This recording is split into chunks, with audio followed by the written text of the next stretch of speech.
같이 기도드리겠습니다. 자비로우신 우리 아버지 하나님 감사합니다.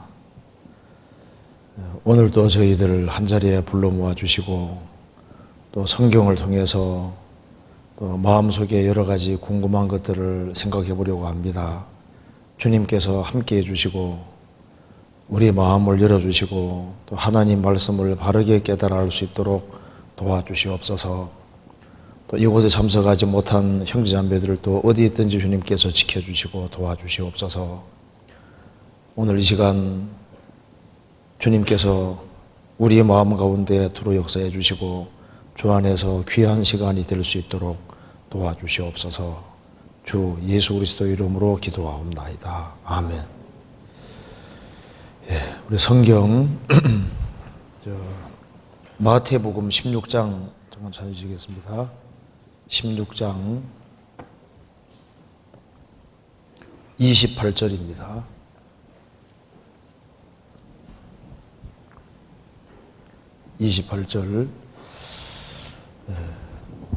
진실로 너희에게 이르노니 여기 선던 사람 중에 죽기 전에 인자가 그 왕권을 가지고 오는 것을 볼 자들도 있느니라. 거기까지입니다.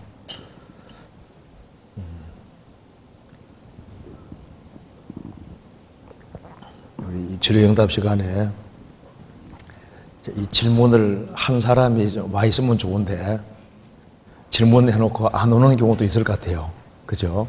그래서 꼭 질문한 사람은 꼭 참석을 하는 게 좋을 것 같다고 생각을 합니다. 오늘 여기에 좋은 질문들이 좀 이렇게 뒤에 나와 있는데요. 오늘 오신 분들은 잘 오셨다고 생각이 듭니다. 그래서 비도 오니까 아이고 쉬고 저녁에 올까 뭐 그런 이제 시험도 받을 수도 있잖아요. 그래서 잘 오셨습니다. 자, 먼저 여기에 이제 질문 한번 생각해 보겠습니다. 여기 이제 마태복음 16장 28절 말씀을 질문했는데요. 제가 읽겠습니다. 진실로 너희에게 이르노니 여기 섰는 사람 중에 죽기 전에 인자가 그 왕권을 가지고 오는 것을 볼 자들도 있느니라 라고 하셨는데 이것이 제자들에게 하신 말씀으로 알고 있습니다.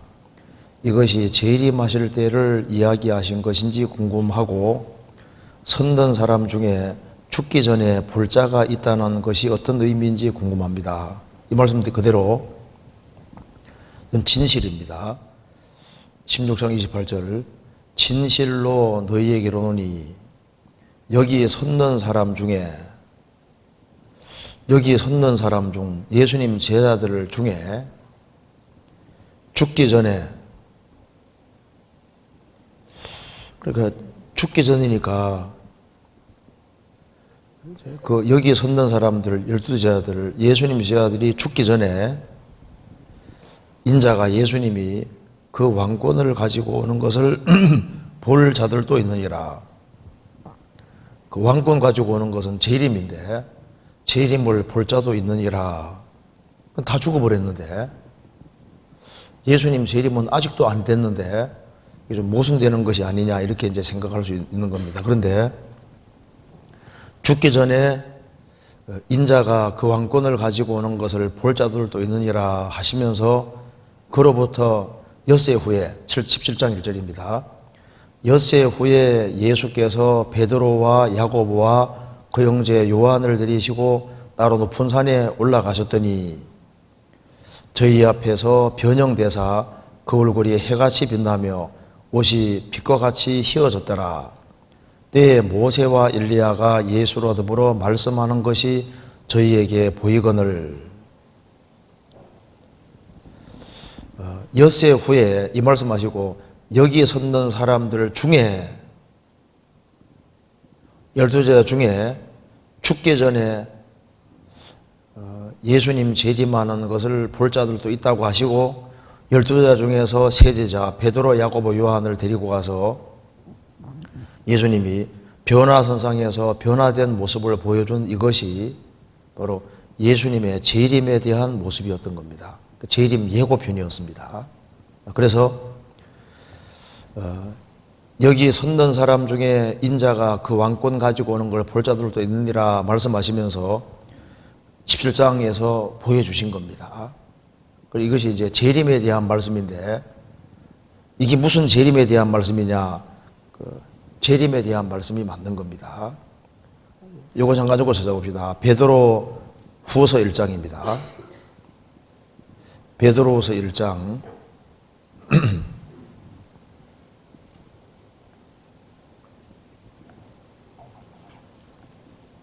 베드로 후서 1장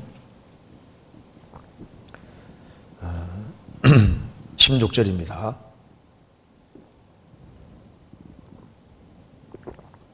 우리 주 예수 그리스도의 능력과 강림하심을 너희에게 알게 한 것이 공교히 만든 이야기를 좇은 것이 아니요,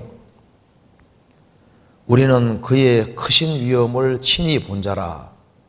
지극히 큰 영광 중에서 이러한 소리가 그에게 나기를, 이는 내 사랑하는 아들이요 내 기뻐하는 자라 하실 때 저가 하나님 아버지께 존귀와 영광을 받으셨느니라.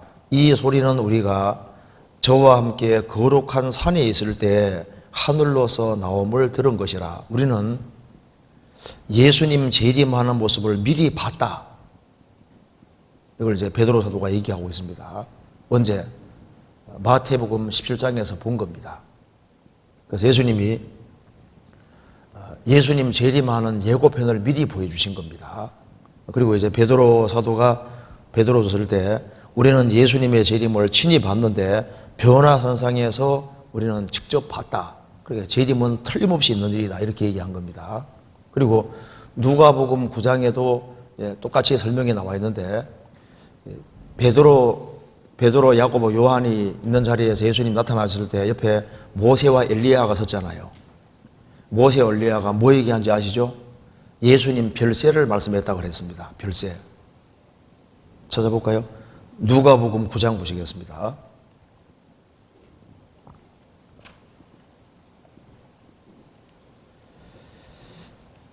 누가복음 9장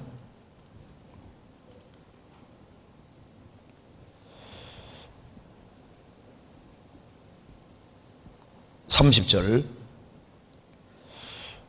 문득 두 사람이 예수와 함께 말하니 이는 모세와 엘리야라. 영광 중에 나타나서 장차 예수께서 예루살렘에서 별세하실 것을 말씀하실세. 자, 모세와 엘리야는 구약 성경을 대표하는 사람입니다. 자, 모세와 엘리야, 구약 성경입니다. 구약 성경 대표인데, 구약 성경은 뭘 얘기를 하는 책이냐 하면은 예수께서 예루살렘에서 별세하실 것을 말씀하실세. 그러니까 구약의 핵심이 뭔지 아시죠? 예수님 별세입니다. 죽음인 거예요. 그러니까 예수님이 변화되셨을 때 모세와 엘리야가 딱 섰는데 뭘 얘기했냐면은 예수님 별세를 얘기했다. 그러니까 구약 성경을 딱 요약하면 뭡니까? 예수님이 예루살렘에서 죽으시는 것이 핵심인 거예요. 또 한 가지는 죽으시고 부활하신 예수님이 다시 오신다는 그 사실이 성경의 핵심인데, 특별히 모세와 엘리야가 나타난 이유가 무엇일까요? 데살로니가전서 4장에 모세는 죽었다가 주님 앞에 서는 그리스도인의 그림자, 엘리야는 산채로 들림 받았습니다. 그것처럼 예수님 오시는 그날 살아서 예수님을 만날 사람을 대표하는 거예요. 그러니까 그리스도인들이 공중에서 주님 만날 것을 미리 보여준 거니까 이것이 재림 모습이 맞다 그 말입니다. 그러니까 마태복음 17장은 재림 예고편, 우리가 본 영화 시작되기 전에 개봉 박두 하잖아요. 그것처럼 예수님이 미리 보여주신 겁니다. 그러니까 마태복음 16장에 여기 섰는 자들 중에 예수님 재림하는 모습 볼 자도 있느니라 하시고 보여주셨으니까 성경에 모순이 없다는 걸 알 수 있잖아요. 이해되시죠? 넘어가도 되겠죠? 그 다음 봅시다. 그 다음 질문에 예수님께서 12제자에게 능력을 주셔서 그들이 각각 복음을 전파하러 떠날 때 가룟 유다도 그 능력을 받아 행했을까요? 궁금합니다. 성경 써봅시다. 마태복음 10장입니다. 마태복음 10장 1절. 예수께서 그 12제자를 부르사 더러운 귀신을 쫓아내며 모든 병과 모든 약한 것을 고치는 권능을 주시니라. 예수께서 12제자 중에 가룟 유다를 제외한 사람들에게 권능 주더라 이렇게 안 되잖아요. 그러니까 12제자에게 정말 그런 권능을 주셨어요. 마가복음 6장 보시겠습니다. 마가복음 6장 7절 보시겠습니다. 12제자를 부르사 둘씩 보내시며 더러운 귀신을 제어하는 권세를 주시고, 권세 주셨다고 되어 있잖아요. 12절에도 제자들이 나가서 회개하라 전파하고 많은 귀신 쫓아내며 많은 병인에게 기름을 발라 고치더라. 자, 이제 이런 구절들을 봤을 때 유다도 실제로 이적을 행하고 권능을 행하고 예수님의 능력으로 한 것이 맞을 겁니다. 그런데 그런 권능을 행사했다 할지라도 그것이 그 사람의 구원을 보장해 주는 것은 아니었던 거예요. 그래서 요한복음 6장 보면은 예수님의 제자들 중에 너희 중에 믿지 않는 자들이 있느니라. 유다는 처음부터 안 믿었다고 되어 있잖아요. 예수님 따라다니는 목적이 달랐습니다. 그런데 주님이 끝까지 참고 계셨지만은 그는 안 믿는 길을 결국은 택한 겁니다. 지금도 많은 사람들이 예수님 이름으로 권능 행하고 이적 행하지만은 그렇다고 해서 그게 이제 구원을 대신할 수는 없잖아요. 그러니까 이제 이 질문대로 이제 예수님 제자 중에 유다도 능력을 받았고 행했다고 우리가 유추할 수 있고 성경에 비춰보면은 능력을 행한 것이 맞을 겁니다. 그래서 유다만 속 빼놓고 능력을 행하지 않게끔 안 했을 거예요. 12제자를 부르셨고 그들에게 능력 주시고 똑같이 대하신 겁니다. 똑같이 해줬는데 실제로 믿지는 않았습니다. 그렇잖아요. 구원을 받은 것은 아니다 그 말입니다. 그 다음 질문. 성경이 편집되었다고 하는 주장이 있습니다. 성경이 편집되었다면 어떻게 성경 전체가 하나님의 감동으로 기록되었다고 말할 수 있는지요? 성경이 편집되었다는 주장 때문에 조금 혼란스럽습니다 하는 질문입니다. 혼란스러울 필요 없어요. 편집된 게 아니니까. 그죠? 모든 성경은 하나님의 뭐로 됐다고요? 감동으로 된 것으로. 성경 전체가 하나님의 감동으로 된 겁니다. 그러니까 성경이 편집됐다는 주장이 있습니다. 그건 인간이 하는 얘기입니다. 편집된 것이 아니에요. 그래서 이제 성경이 편집됐다, 이제 그 말을 이제 처음으로 이렇게 거론한 사람이 아이호론이라는 사람인데, 적을까요?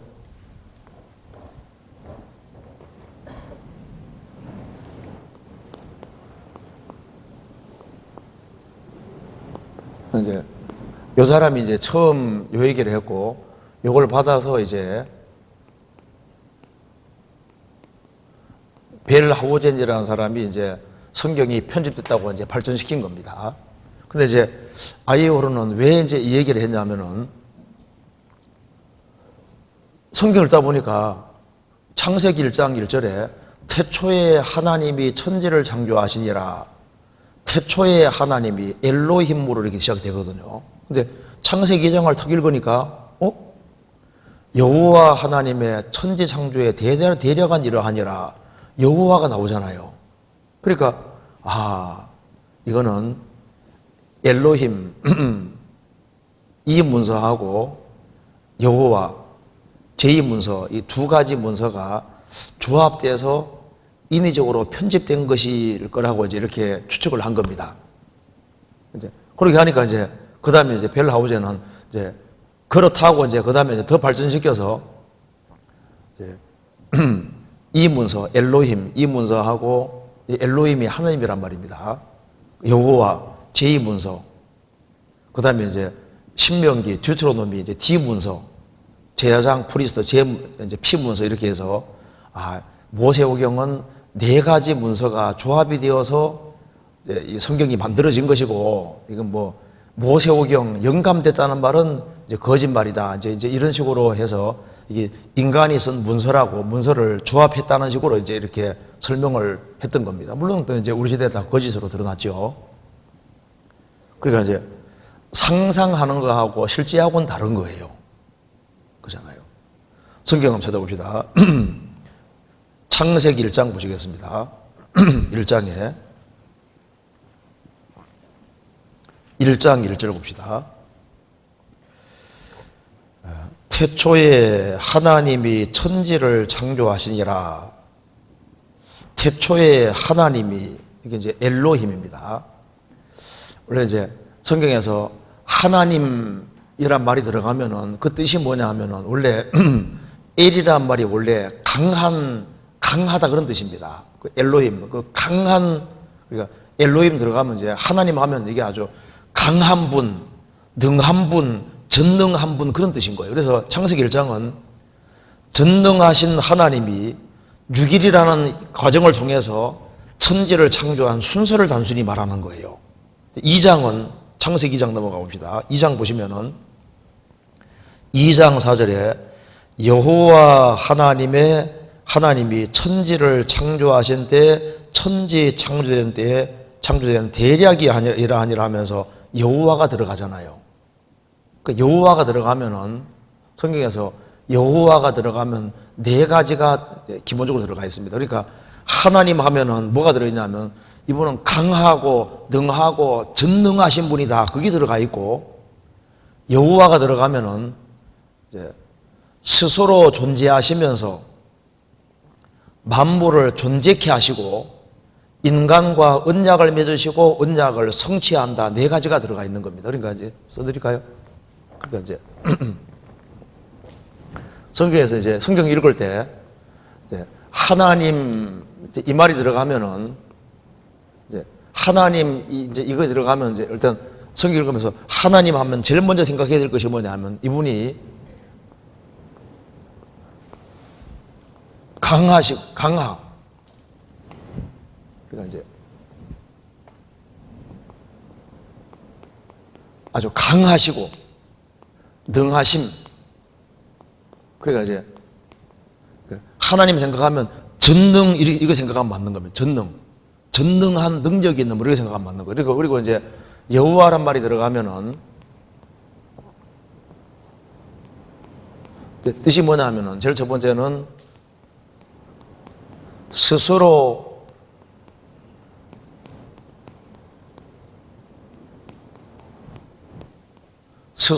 존재하시는 분, 스스로 존재하시면서 만물을 존재케 하신 분.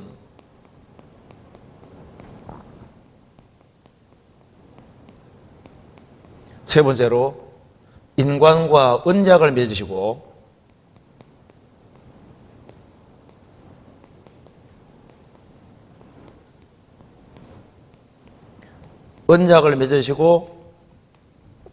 언약을 성취하시는 분. 그러니까 여기에 여호와란 말이 들어가면 한마디로 말해서 이게 이제 구원과 관계된다고 하면 구원. 그래서 이제 창세기 1장은 천지야 창조한 순서를 말하는 거고 이제 2장은 여호와가 들어가 있잖아요. 2장은 창조의 순서를 말하는 게 아니라 이제 하나님과 이제 아담이 언약을 맺는 이게 포커스인 거예요. 그러니까 이제 창세기 1장은 병풍으로 말하면은 그 순서대로 되는 병풍이고, 이제 창세기 2장은 이제 인물화 비슷하게 하나님과 사람이 언약 맺는 여기에 포커스가 맞춰져 있고 나머지는 간단하게 처리한 겁니다. 그래서 그리고 창세기 3장 1절도 여호와가 들어가 있잖아요. 왜냐하면 인간이 언약을 깼기 때문에 이제 하나님이 예수님 보내줄 걸 약속하시고 여자의 후손을 약속하는 거기 때문에, 그러니까 언약을 맺고 언약을 성취하는 것과 관계되면 항상 여호와가 들어가는 거예요. 그러니까 이게 편집된 것이 아니라 단어를 사용할 때 처음부터 그렇게 사용하시는 겁니다. 그러니까 이제 창세기 1장은 순서고 2장은 다시 재론해서 그 왜 만들었느냐 인간을 구체적으로 이제 그 목적 같은 걸 알려주고 언약 맺고 언약 성취하는 관계 되는 거예요. 그래서 성경 봅시다. 창세기 9장 보세요. 9장 보시면은 9장 26절. 또 가로되 셈의 하나님 여호와를 찬송하리로다. 가나안은 셈의 종이 되고 하나님이 야베스를 창대케 하사 셈의 장막에 거하게 하시고 가나안은 그의 종이 되게 하시기를 원하노라 하였더라. 모세가 이걸 기록하면서 셈의 하나님 여호와를 왜 하나님 여호와라 그랬을까요? 여호와가 들어가면 뭐라고요? 구원과 관계되는 겁니다. 그러니까 이제 셈에게는 하나님 여호와를 찬송하리로다. 여호와가 들어가 있죠. 이걸 통해서 금방 알 수 있는 것이 셈의 후손 통해서 그리스도가 오시고 인간의 구원이 이루어지는구나 알 수 있는 겁니다. 그래서 셈의 후예 중에서 아브라함이 구별되고 예수님이 오시는 거잖아요. 그죠? 근데 이제 야벳에게는 하나님이잖아요. 인도 유로보족입니다. 그러니까 야벳 후예가 어딘지 아시죠? 유럽 사람들인 겁니다. 그러니까 하나님이 여호와가 안 들어가 있잖아요. 하나님이 야벳을 창대케 하사, 그러니까 전능하시고 능력이 많으신 하나님이 인도 유로보족을 창대케 하사 셈의 장막에 거하게 하시고, 이 말대로 이제 먼저 유럽에 먼저 복음이 들어가서 복음이 들어갔으니까 셈의 장막에 거한다는 말이 맞고, 그리고 복음이 전 세계에 전파되는 데 사용되잖아요. 그러니까 이게 편집됐다면은 셈의 하나님 여호와 27절에 하나님이 이렇게 한 예언 속에 이렇게 글을 쓸 수가 없는 거예요. 그렇잖아요. 편집이 아니다 그 말입니다. 창세기 7장 보세요. 7장 16절 봅시다. 16절. 들어간 것들은 모든 것의 암수라 하나님이 그에게 명하신 대로 들어가매 여호와께서 그를 닫아 넣으시니라. 그러면 여기 이제 편집할 때 16절 이 구절을 하나님이 여호와께서 이걸 편집할 수가 없잖아요. 편집된 게 아니에요. 하나님이 이렇게 기록하게 하신 것이 맞는 겁니다. 그렇잖아요. 출애굽기 3장 찾아봅시다. 출애굽기 3장 4절에 보시겠습니다.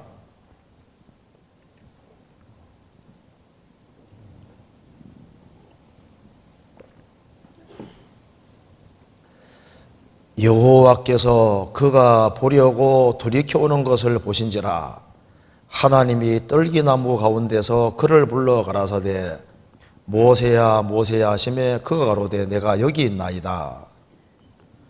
여호와께서 그 뒤에는 하나님이 같이 사용되잖아요.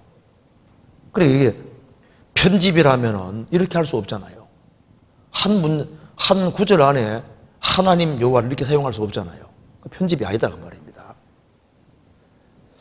창세기 1장, 2장 이런 것이 편집이 아니고 성령의 감동으로 기록이 된 거예요. 그래서 예수님께서 창세기 1장, 2장을 문자 그대로 믿으셨습니다. 성경에서 봅시다. 마태복음 19장 보시겠습니다. 마태복음 19장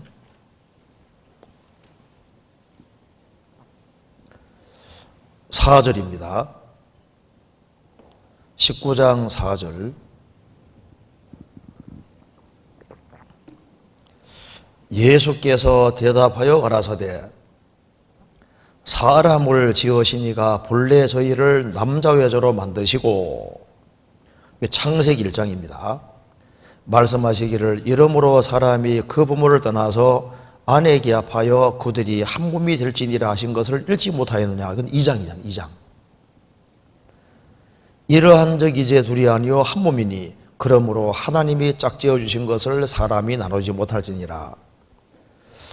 사람을 지으시니가 본래 저희를 남자 여자로 만드시고, 창세기 1장입니다. 그리고 그들이 한 몸이 될지니라 하신 걸 읽지 못하였느냐. 너희들 창세기 1장과 2장을 읽지 못하였느냐. 이러한 적 이제 둘이 아니요 한 몸이니. 예수님이 창세기 1장 2절을 1장 2장을 하나님 말씀으로 그대로 받아들였지 않습니까? 예수님도 창세기 1장 2장을 하나님 말씀으로 그대로 받아들였는데, 아이오호론이라 벨아우전 이런 사람들은 하나님 말씀을 문자 그대로 안 믿었다 그 말입니다. 처음부터 이 하나님 말씀을 불신하면서 시작을 한 거예요. 사람이 잘못된 이론을 만들어내면 거기다 책에 쌓는 것은 글을 쌓은 얘기는 얼마든지 할 수 있는 겁니다. 그거하고 사실은 다른 거예요. 다니엘서도 후대에 만들어졌다. 아닙니다. 예수님은 다니엘서를 그대로 믿으셨거든요. 마태복음 24장 봅시다.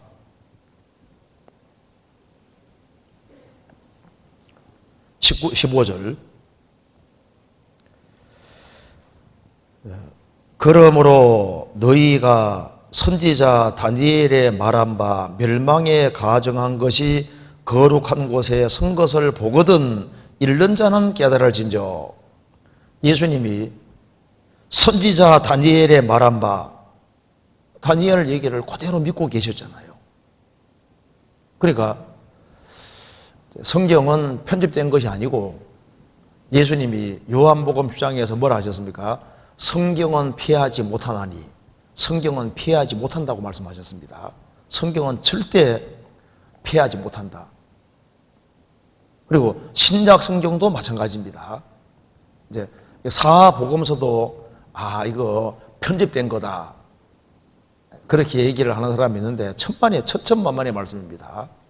그래서 이제 뭐라 그러냐 하면 이렇게 얘기하잖아요. 여기에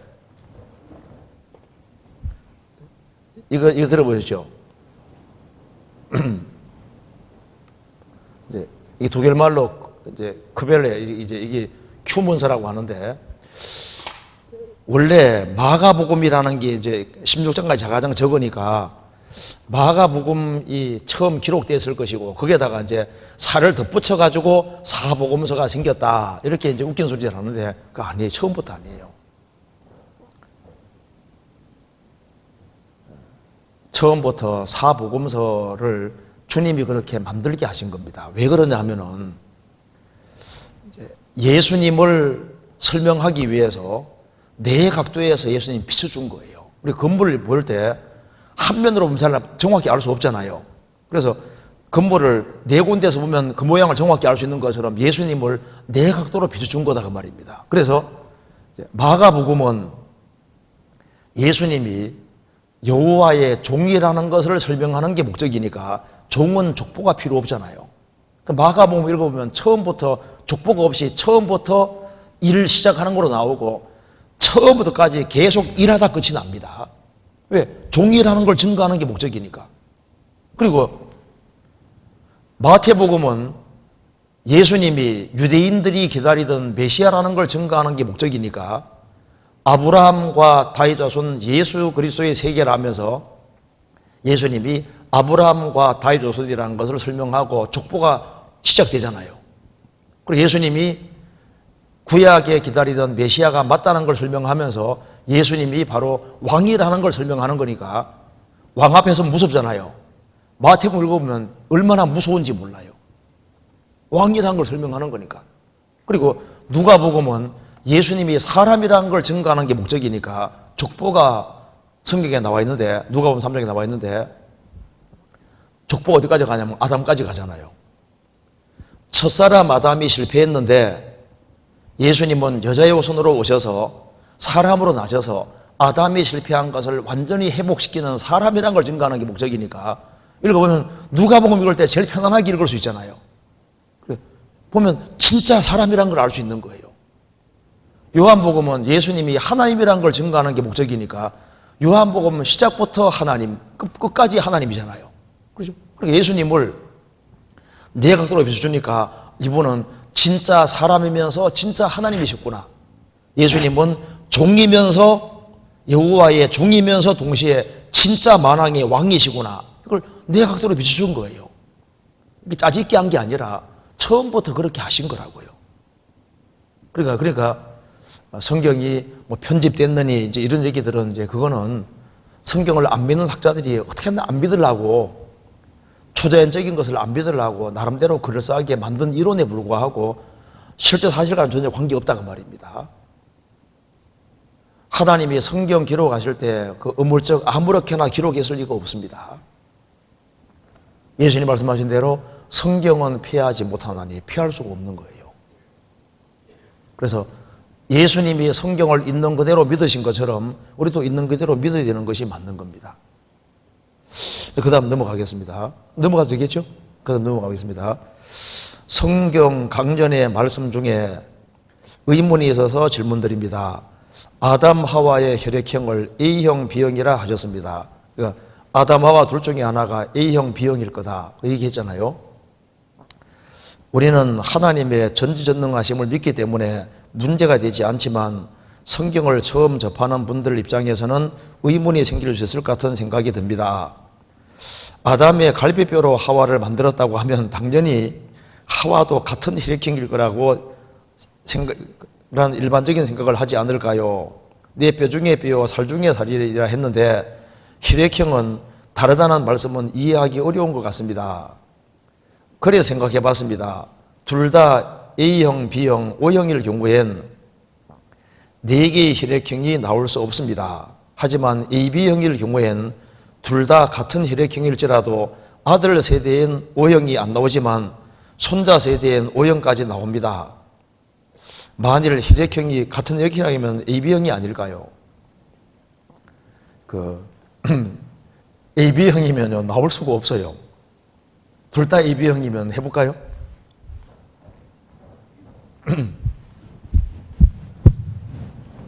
여기 봅시다. 여기 이제 AB형이면 봐요. 둘 다 AB형이면은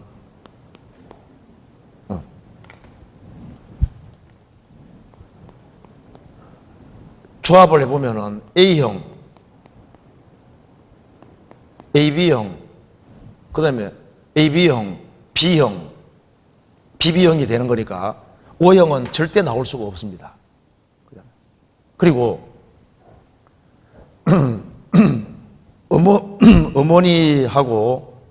어머니 쪽에 하고 아버지 쪽에 이제 정자난자 결합에 사람 생길 때 혈액형이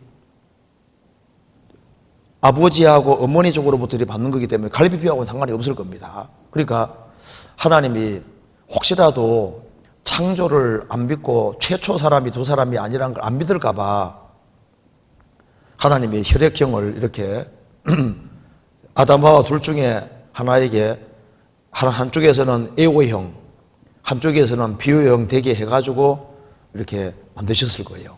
그래야지 혈액형 4개가 나올 수 있거든요. 근데 이제 둘 다 AB형이면은 O형은 못 나온다니까요.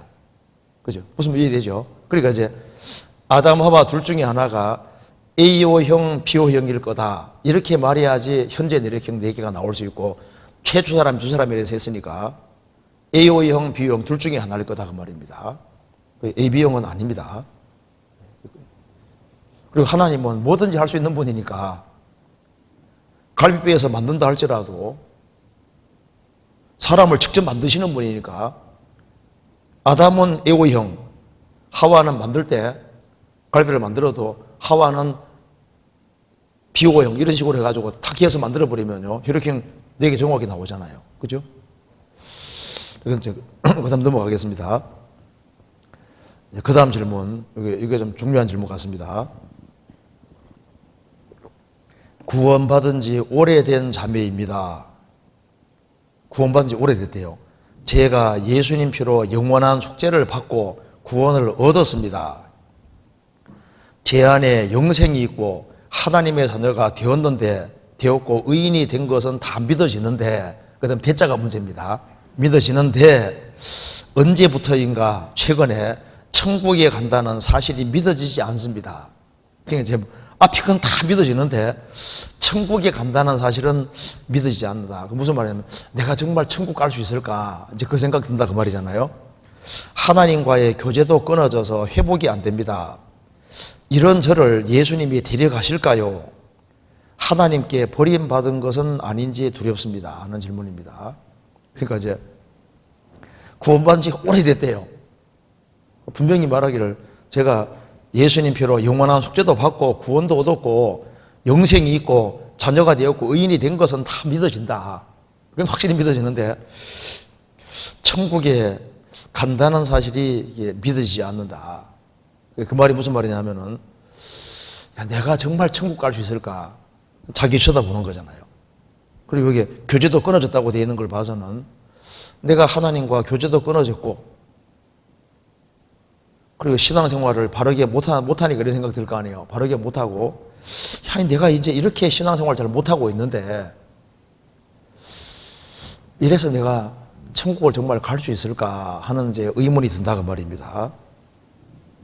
그래서 주님 오실 때 다른 사람은 다 들림 받아도 나는 들림 받지 못하는 것이 아닌가 이제 이런 걱정이 생기고 내가 혹시 이렇게 신앙도 빨리빨리 회복이 안 되고 하는 거니까 혹시 버림받은 것이 아닌가 하는 이런 두려운 생각도 든다고 말입니다.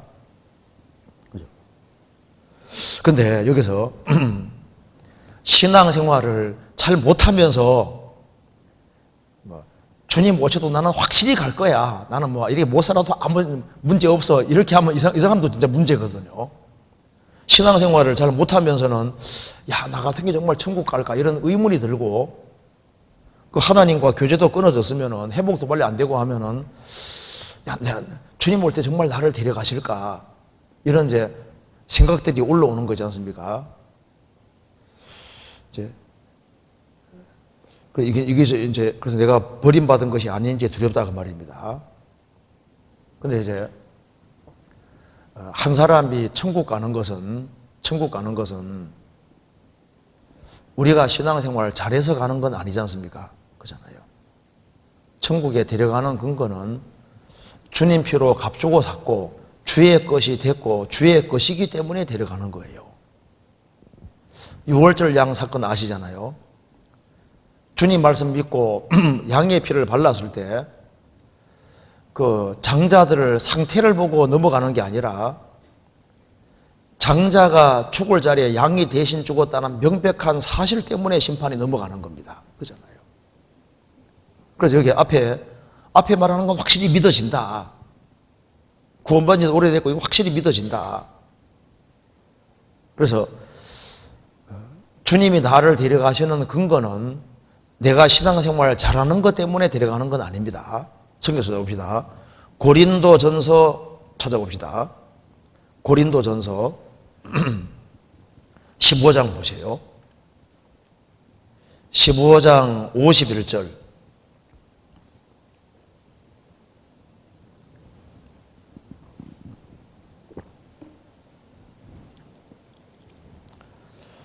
보라, 내가 너희에게 비밀을 말하노니 우리가 다 잠잘 것이 아니요 마지막 나팔에 순식간에 훈련이 그다음 뭐라 했습니까?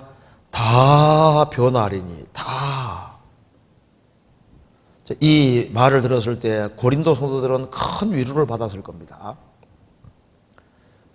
고린도 교회 성경 딱 펼치면은 고린도에 있는 하나님의 교회 거창하기 시작했잖아요. 그런데 고린도 교회에 얼마나 문제가 많았습니까? 자, 고린도 교회 성도들 상태를 한번 봅시다. 고린도 전서 한번 보시죠. 1장 보시겠습니다.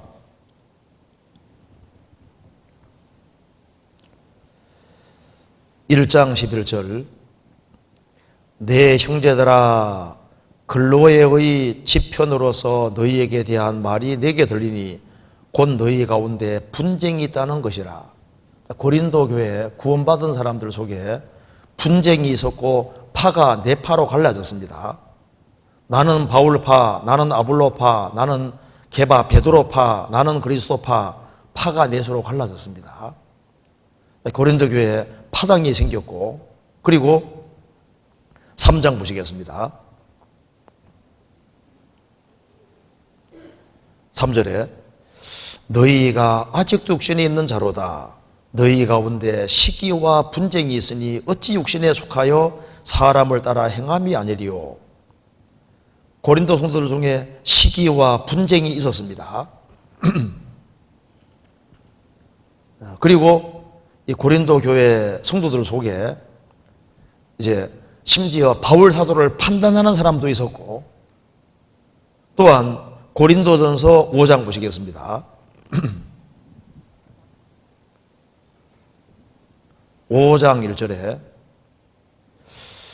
너희 중에 심지어 음행이 있다함을 들으니 이런 음행은 이방인 중에라도 없는 것이라. 고린도 교회 성도 속에 심지어 음행도 있고, 그리고 6절 6장 6절입니다.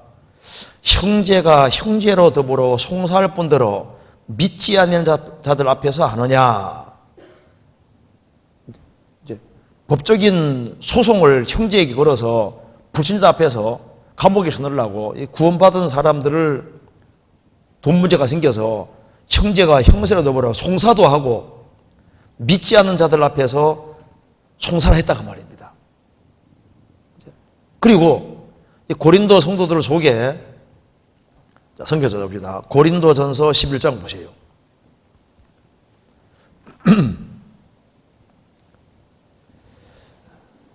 11장 18절 첫째는 너희가 교회에 모일 때 너희 중에 분쟁이 있다 함을 듣고 대강 믿노니, 분쟁이 있었죠. 그러면서 21절에 이는 먹을 때 각각 자기 만찬을 먼저 갖다 먹으므로 어떤 이는 시장하고 어떤 이는 취함이니라. 성찬용 포도주를 가져왔는데 그걸 홀짝홀짝 마셔서 그냥 교회 안에서 취해버린 거예요. 취해서 막 난동을 부리고 막 문제 일으켰다고 말입니다. 그래서 이제 주님께서 징계로 죽이시기도 하셨습니다. 30절 이러므로 너희 중에 약한 자와 병든 자가 많고 잠자는 자도 적지 아니하니, 징계로 약하고 병들고 잠자는 자도 적지 않았다. 많이 죽은 거예요. 여러 사람이 죽은 거예요. 그러니까 실제 신앙생활의 모습은 진짜 너무 엉망이잖아요. 그런데 바울 사도가 야 너희들이 이렇게 신앙생활을 못하니까 니들이 어떻게 천국 가? 이렇게 말한 것이 아니고, 고린도전서 15장 봅시다. 15장 51절에 끝에 마지막 나팔에 순식간에 혼련이 다 변화할 것이다. 무슨 말입니까? 이렇게 육신적인 모습이 많았지만은 그래도 주님이 다 변화시킬 것이다. 그렇게 말씀했죠. 왜 그러냐 하면은 주님 피로 실제로 구원받은 사람은 예수 그리스도의 것이 된 겁니다. 그래서 성경 말씀하기를 너희는 너희 것이 아니라 그랬잖아요. 값으로 산 것이 되었다. 주의 것이 된 거예요. 주의 것. 주의 것이 됐으니까 주의 것이니까 주님이 데려가시는 거예요. 우리가 예수 그리스도의 것이 된 겁니다. 고린도전서 6장 보시겠습니다.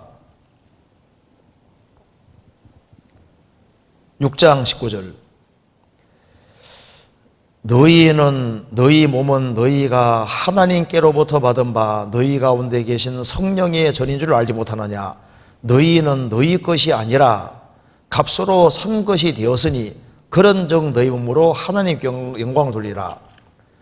너희는 너희의 것이 아니라 값으로 산 것이 되었으니, 아주 주님 피로 아주 비싼 값을 지불하고 사줬으니까 주의 것이 됐고, 주의 것이 됐으니까 주님이 챙겨가지고 데려가신다 그 말입니다.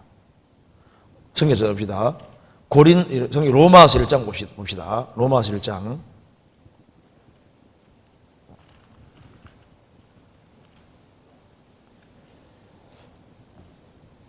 6절입니다.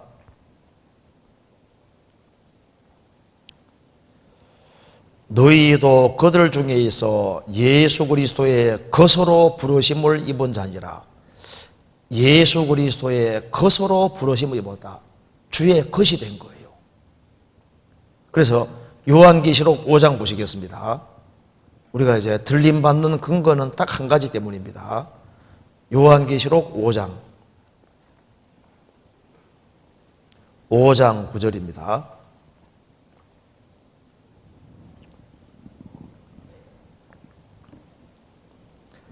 새 노래를 노래하여 가로되 책을 가지시고 그 인봉을 떼기에 합당하시도다.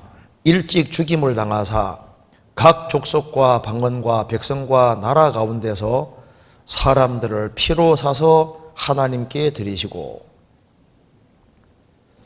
피로 값주고 샀으니까 이게 이제 휴거당해서 주님 앞에 가 있는 장면입니다. 그러니까 이제 우리가 주님 앞에 들림받는 근거는 이유는 딱 한 가지인 거예요. 피로 값주고 샀으니까. 그것 때문에 데려가는 겁니다. 그러니까 제가 예수님 피로 영원한 속죄를 받고 구원을 얻었습니다. 제 안에 영생이 있고 하나님 자녀가 되었고 의인이 된 것은 다 믿어지는데, 믿어지면은 고까지입니다. 믿어지는 그것 때문에 주님 데려가는 거예요. 주의 것이 됐고 피로 값주고 샀으니 데려가는 겁니다. 그런데 언제부턴가 천국에 간다는 사실이 믿어지지 않습니다. 내가 설마 천국 갈 수 있을까? 어디를 보는 겁니까?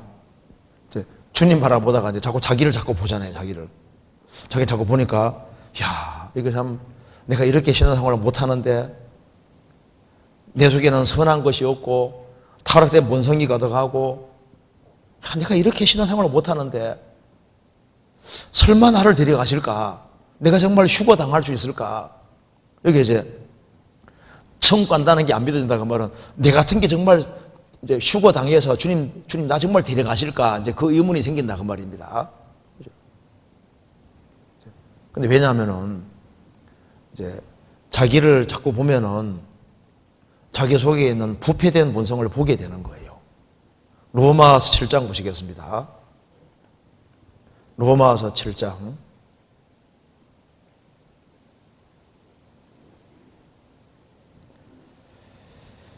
19절 18절부터 제가 읽겠습니다. 이것은 이제 구원받고 난 이후에 하는 얘기입니다. 18절, 내 속 곧 내 육신에 선한 것이 거하지 아니하는 줄 아노니 원함은 있으나 선을 행하는 것은 없노라. 내가 원하는 바 선은 하지 아니하고 도리어 원치 아니하는 바 아는 바 악은 행하는도다. 만일 내가 원치 아니하는 그것을 하면 이를 행하는 자가 내가 아니요 내 안에 거하는 죄니라. 그러므로 내가 한 법을 깨달았노니 곧 선을 행하기를 원하는 나에게 악이 함께 있는 것이로다. 내 속사람으로는 하나님의 법을 즐거워하되 내 지체 속에 다른 한 법이 내 마음에 붙고 싸워 내 지체 속에 있는 죄의 법 아래로 나를 사로잡아 오는 것을 보는도다. 오라, 나는 공고한 사람이로다. 이 사망의 몸에서 누가 나를 건져내랴. 오라, 나는 공고한 사람이로다. 자기 보니까 형편없더라 그 말입니다. 자기 부패된 본성을 보는 거예요.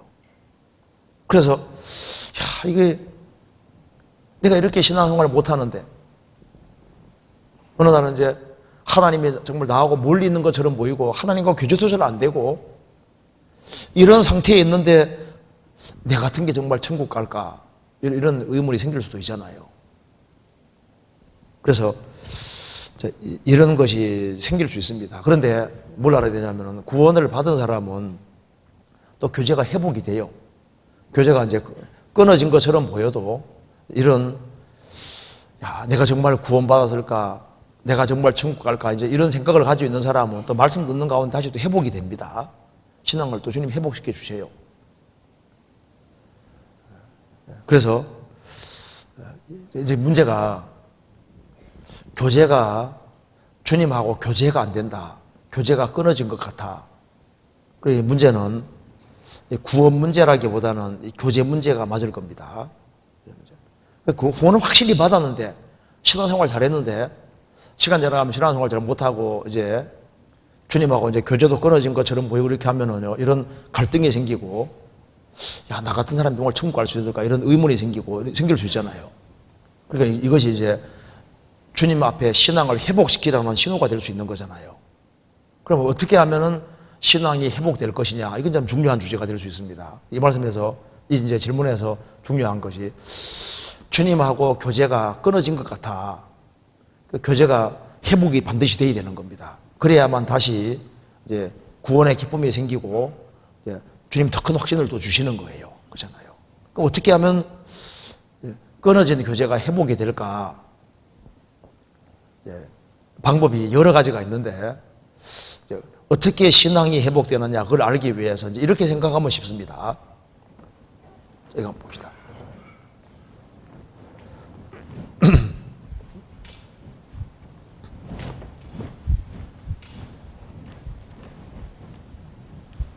신앙을 회복시키는 순서가 성경에 나와 있는데요. 이제 이렇게 생각하면 아주 이렇게 좀 이해되실 겁니다. 이스라엘 민족이 바벨론 포로 잡혀갔습니다. 이스라엘 땅이 이렇게 있으면은 이스라엘 민족이 이제 가나안 땅에 살았는데 1000km 떨어진 곳에 바벨론으로 이제 이스라엘 민족이 포로 잡혀갔습니다. 바벨론. 70년 포로 잡혀갔는데 이스라엘 민족이 이제 가나안 땅에 돌아와서 이제 옛날 신앙을 회복시키려고 했습니다. 어떻게 신앙을 회복시켰냐 하면은 제일 첫 번째 예루살렘에서 제일 첫 번째 한 일이 뭐냐 하면은 성전을 건축하는 것이었습니다. 이게 왜 중요하냐면 성전을 건축하는 이유는 하나님과 연결되기 위해서요.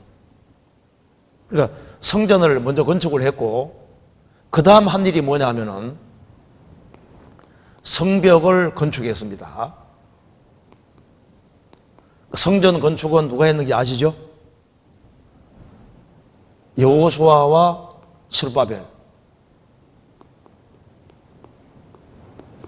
스룹바벨 이 두 사람이 중심이 돼서 이제 성전을 건축했습니다. 그래서 이 내용이 기록된 것이 무슨 책이죠? 무슨 책? 너희들 성전 지을래 안 지을래? 학개요. 학개서. 학개서가 바로 이걸 다루고 있지 않습니까? 그래서 돌아와서 이제 성전을 건축을 했고 그 다음에 느헤미야가 와서 한 것이 느헤미야가 와서 성벽을 건축했습니다.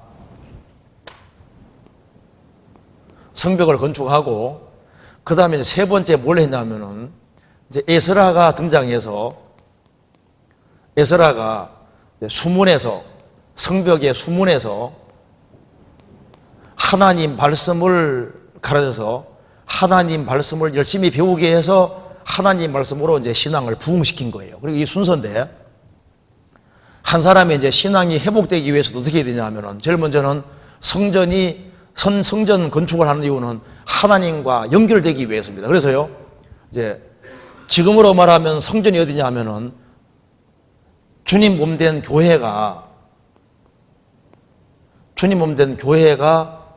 이제 신령한 성전입니다.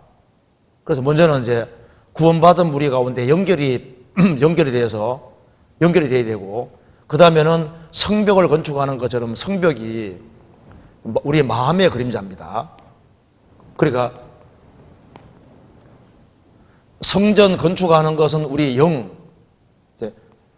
우리 영혼이 주님하고 교통이 되어야 되고, 그 다음에 이제 성벽 건축하는 것은 이제 마음에 잘못된 게 들어오지 않도록 통제시키는 거지 않습니까? 성벽을 만드는 이유가 성벽이 없으면 온갖 것들이 들어올 수 있는 거예요. 그 다음에 세 번째 한 것이 하나님 말씀을 열심히 배우지 않습니까? 그래서 신앙이 회복되는 것도 마찬가지인데, 구원받은 우리 가운데 연결돼서 이제 주님하고 이제 연결돼서 이제 교제 가운데 들어오고, 그 다음에 마음의 성벽을 갖추는 것처럼 비장한 각오 같은 것이 필요한 거예요. 세상에서 구별되고자 하는 의지 같은 게 필요하고, 그리고 에스라가 말씀 가르쳐준 것처럼 하나님 말씀을 부지런히 배워야 되는 겁니다. 이제 그게 이제 기본인 거예요. 그렇게 하는 속에서 이제 회복되기 시작하는 거예요. 어떤 사람이 이제 구원을 받았는데 교회에 연결되는 것도 없고, 그리고 이제 이 세상에서 자기 마음을 지키려는 의지 같은 것도 없고, 하나님 말씀을 열심히 안 배우고 하면은 당연히 이제 이 주님하고 교제해서 이제 멀어지는 것이 맞죠.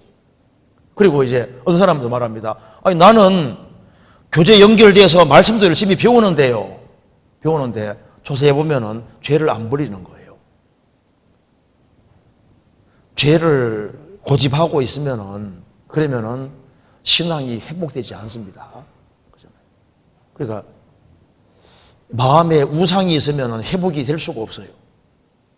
그리고 또 한 가지는 이제 구원받고 신앙생활을 한다고, 교회에 연결돼서 신앙생활을 한다고 하지만은 말씀을 듣기만 하고 실행할 의지가 없으면은요, 그러면은 별로 자기하고 유익이 없어요. 성경 좀 봅시다. 빌립보서 4장 보시겠습니다. 빌립보서 4장 9절입니다.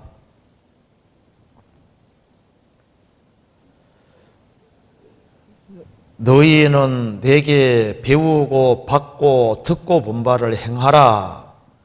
그리하면 평강의 하나님이 너희와 함께 계시리라. 그러니까 배우고 받고 듣고 본 바를 행하라. 그리하면, 조건이 있습니다. 그리하면 평강의 하나님이 너희와 함께 계시리라. 그래서 하나님 말씀을 붙잡고 실제로 살아야 되는데, 하나님 말씀을 실제로 붙잡고 그 실행할 의지 같은 것이 없으면은, 그러면은 자기 속에 역사하는 걸 잘 느낄 수가 없어요. 그래서 이제 이 신앙이 회복되는, 빨리 회복시킬 수 있는 길이 뭐냐 하면은, 죄를 버리고, 그 다음에 하나님 말씀을 받고, 그 다음에 내가 실제로 하나님과 사람 앞에서 이렇게 내보내는 것이 있어야 되는 거예요. 그러니까 사회바다는 받아들이기만 하잖아요. 그러니까 받아들일 뿐 아니라 받아들인 것을 우리는 남의 유익을 위해 살아가는 거니까, 신앙이 빨리 회복될 수 있는 길이 뭐냐 하면은 내게 있는 걸 자꾸 내보내는 거, 이것이 신앙을 회복시키는 굉장히 빠른 길이 되는 거예요. 교회 연결되어 있어도 자기 것을 움켜잡고 내보낼 줄 모르면은 일단 신앙의 맛을 알기가 어려워요. 그래서 신앙이 빨리 회복되기 원하면은 내 주변 사람들에게 내가 믿고 있는 사람이라고 공적으로 고백하는 게 필요하거든요. 나는 예수 믿는 사람입니다. 고백하고 얘기하고, 그 다음에 적극적으로 주변 사람들에게 선을 행하고 내게 있는 걸 베풀어주고, 이제 그렇게 하는 것이 필요해요. 또 한 가지는 하나님 앞에 솔직하게 입을 열고 나 좀 도와달라고, 하나님 내가 정말 신앙이 회복되도록 도와주십시오. 그리고 하나님, 내가 정말 말씀을 깨달을 수 있도록 내 눈을 좀 열어달라고. 그래서 이 하나님 말씀이 영혼 속에 들어가는 속에서 회복이 되거든요. 그런데 그 하나님 앞에서 정말 신앙생활 바르게 할 그런 의지 같은 걸 갖고 영혼의 눈을 열어주기를 바라면서 기도하는 속에서 주님이 정말 하나님 말씀 영혼 속에 들어가면서 문제를 다 풀어주는데 하나님 말씀이 능력인 거예요. 그러니까 왜 마음이 회복이 안 되고 신앙이 회복이 안 되냐면은 하나님 말씀이 귀점만 때리고 영혼 속에 진짜 안 들어와서 그런 거예요. 왜? 이 하나님 말씀이 영혼 속에 들어오면 영혼에 기쁨을 주거든요. 확신을 주고 문제를 풀어준다고요. 그러니까 내 영혼을 거듭나게 하신 것이 말씀인데 거듭난 사람 신앙생활 잘하게 하는 건 하나님은 당연히 할 수 있는 거예요. 이 말씀은 죽은 영혼도 살리는 말씀인데 살아있는 사람, 영혼이 살아있는 사람을 바꿔주는 건 이건 당연히 할 수 있는 거잖아요. 그런데 구원받을 때 그 간절한 마음이 있었는데 구원받고 난 다음에 그 간절한 마음 절반만 있어도 신앙이 회복 안 될 수가 없는 거예요. 시편 119편 보시겠습니다. 시편 119편 18절.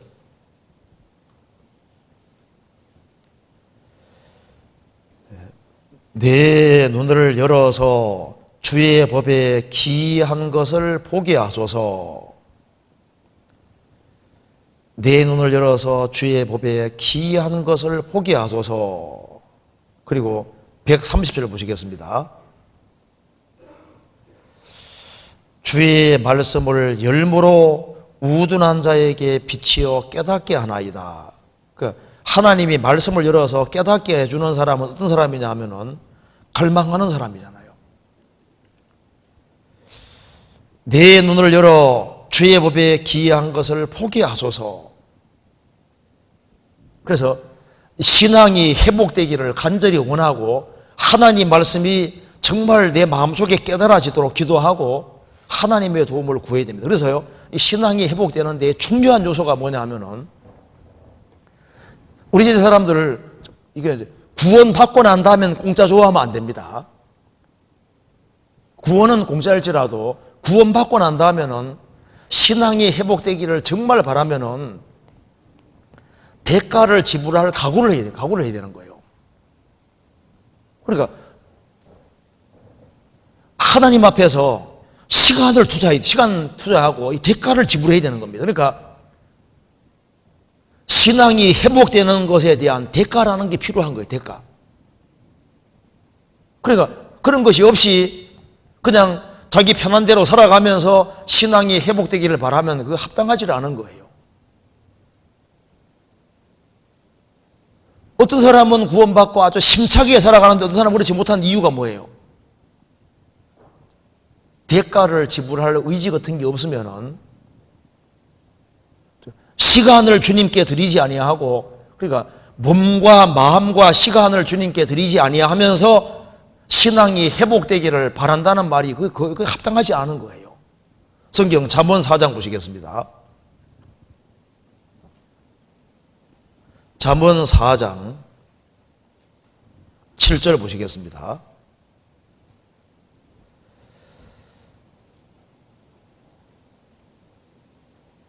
지혜가 제일이니 지혜를 얻어라.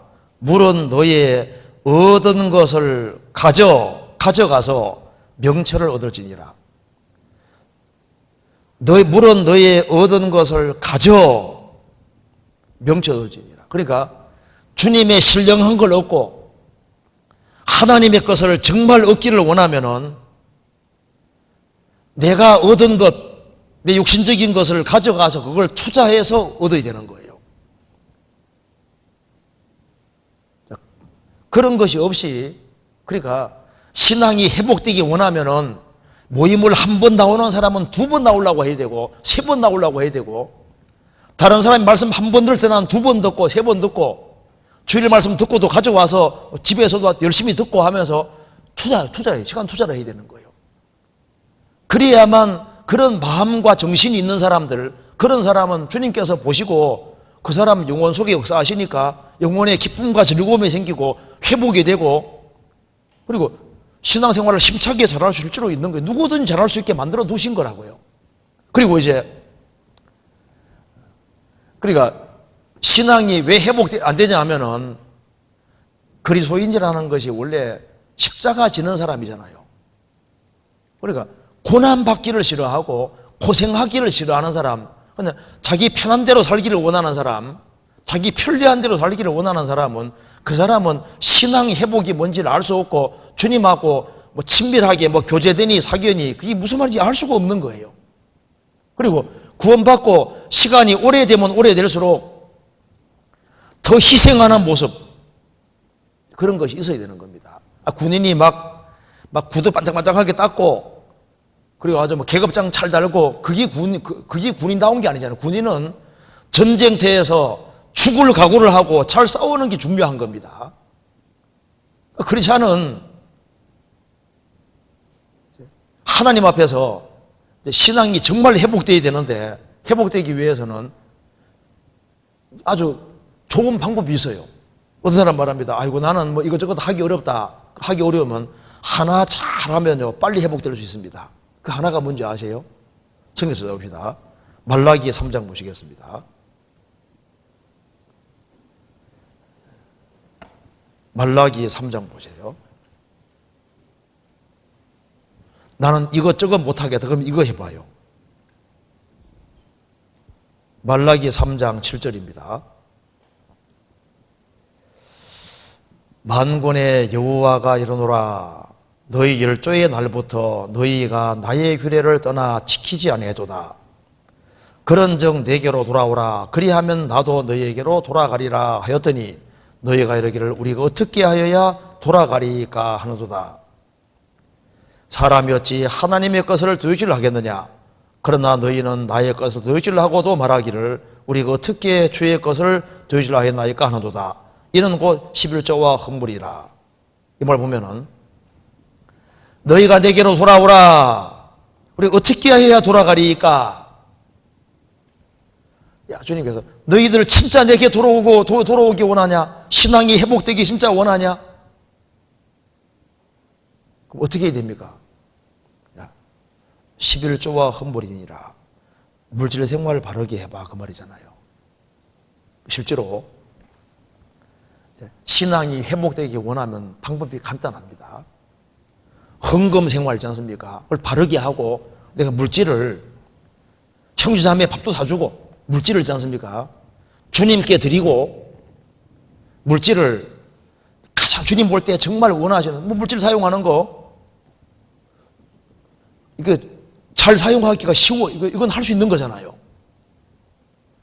형제자매 집에 불러들어서 밥도 이제 이렇게 좀 음식도 만들어주고 형제자매 대접도 해주고 물질을 바르게 사용하는 거지 않습니까?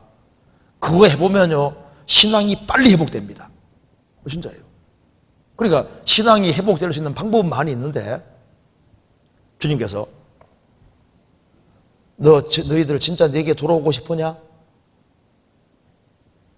물질이 가는 곳에 마음이 가게 돼 있어요. 그래서 신앙이 빨리빨리 회복되고 마음이 빨리빨리 회복되려면은 물질을 주님께 드려봐요. 드리면요, 이제 내가 11조를 주님께 한다.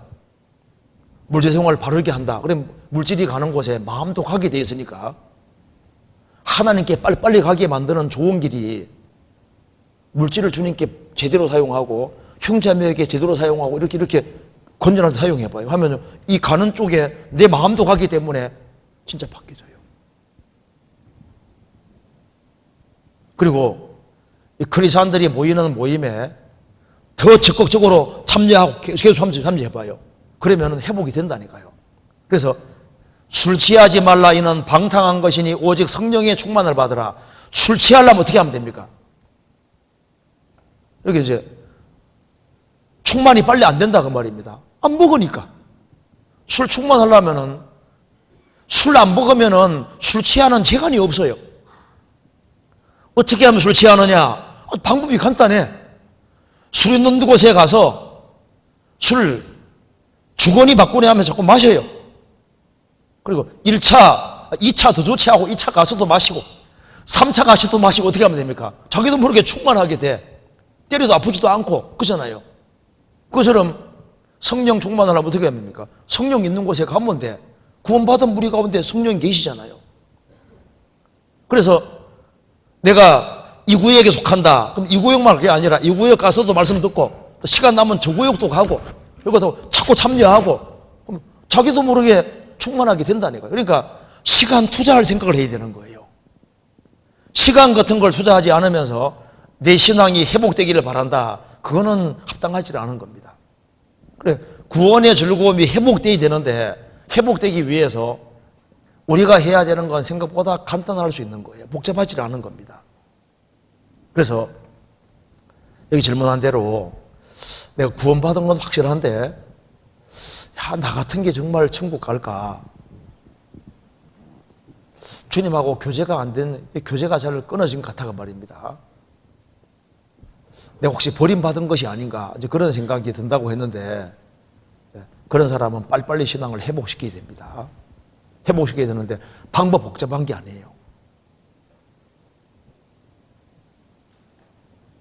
이기적이 되고 개인적이 되고 너무 소극적이 되고 그렇게 하면은 시간 지나가면은 이제 신앙이 흐트러지게 되는 거예요. 그래서 시간 투자를 하고 그 물질을 그러니까 가장 쉬운 길이 물질하고 시간 이걸 어디에다가 주로 사용하느냐. 그 사용하는 속에서 자기도 모르게 회복이 된다니까 실제로.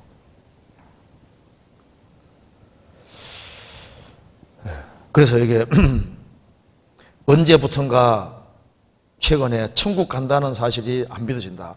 내 같은 게 어떻게 가겠나. 하나님과의 교제도 끊어져 회복이 안 됩니다. 근데 실제로 물질 생활을 바르게 하는 사람은 이런 말 듣지 않습니다. 그리스도인들의 모임에 적극적으로 참여하고 이런 사람들이 이런 말 안 하거든요. 이런 저를 예수님이 데려가실까요? 데려가시는 것은 구원받은 사실, 주님 피로 값주고 샀으면 주님 것이니까 주님이 데려가는 거예요. 그렇잖아요. 이제 그렇게 이해를 하면 되겠습니다. 그 다음 질문 보겠습니다. 요한계시록 17장, 18장의 음녀에 대한 말씀은 너무도 어려운 것 같습니다. 구원받은 사람도 음녀가 될 수 있는지 알고 싶습니다.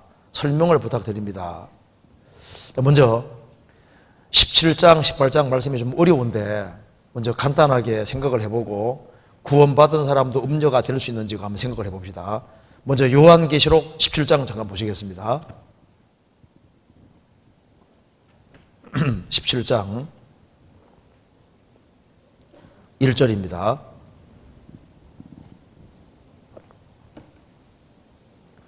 또 7 대접을 가진 7 천사 중 하나가 와서 내게 말하여 가로되 이리 오라.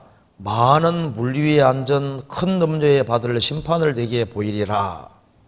여기에 이제 많은 물 위에 앉은 큰 음녀라고 했는데 음녀란 말을 이해하기 위해서는 음녀 반대가 뭘까요? 처녀 혹은 아내 반대말이 음녀잖아요. 그 타락한 기독교를 음녀라고 하는데 구원받은 사람은 정결한 처녀라고 했습니다. 그리고 여기에 구원받은 사람을 아내라고 표현했습니다. 요한계시록 19장 보시겠습니다.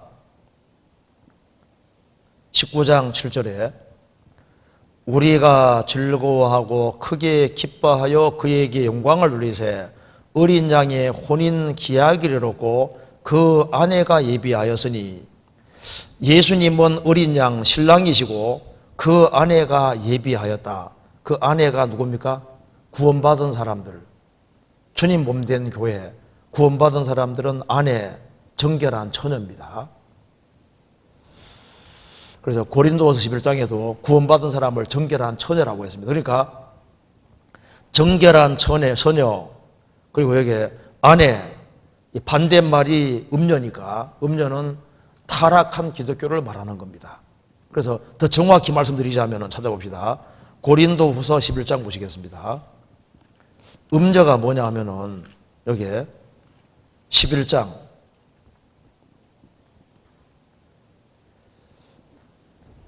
2절입니다. 내가 하나님의 열심으로 너희를 위해 열심을 해놓으니 내가 너희를 정결한 처녀로 한 남편인 그리스도께 드리려고 중매하미로다. 4절에 만일 누가 가서 우리의 전파하지 아니한 다른 예수를 전파하거나 홍더위에 받지 아니한 다른 영을 받게 하거나 홍더위에 받지 아니한 다른 복음을 받게 할 때에는 잘 용납하는구나. 그러니까 정결한 처녀는 성경에서 말하는 예수, 성경에서 말하는 영, 성경에서 말하는 복음을 가지고 있는 사람은 정결한 처녀고, 이 부패된 음녀는 예수는 예수인데 다른 예수 믿고 있는 사람, 영은 영인데 다른 영, 다른 복음 붙잡고 있는 사람은 정결한 처녀가 아니라 음녀인 거예요, 음녀. 그러니까 가짜 기독교, 타락한 기독교, 그게 음녀입니다. 그래서 하나님을 섬긴다고 하면서 엉뚱한 우상을 섬길 때 성경에서 그들이 돌과 나무로 더불어 음행했다. 음행하는 사람이 음녀잖아요, 음녀. 그러니까 하나님 섬긴다고 말하면서 다른 우상들을 붙잡고 있을 때 이게 음녀인 거예요. 다시 봅시다. 계시록 17장 1절 끝에 많은 물 위에 앉은 음녀인데 타락한 기독교인데 큰 음녀, 큰 타락한 기독교에 받을 심판. 근데 큰 음녀가 어디에 앉아 있느냐? 물 위에 앉아 있는데 많은 물 위에 앉아 있다. 그 물이 뭐냐? 설명이 나와 있기를 15절에 또 천사가 내게 말하되 내가 본 바 음녀에 앉은 물은 백성과 무리와 열국과 방언들이니라. 그러니까 물은 백성과 무리와 열국과 방언 세 개인데 많은 물이니까 많은 백성, 많은 무리, 많은 열국, 많은 방언들 위에 앉아있는 하나의 큰 타락한 기독교 받을 심판을 내게 보일 것이다.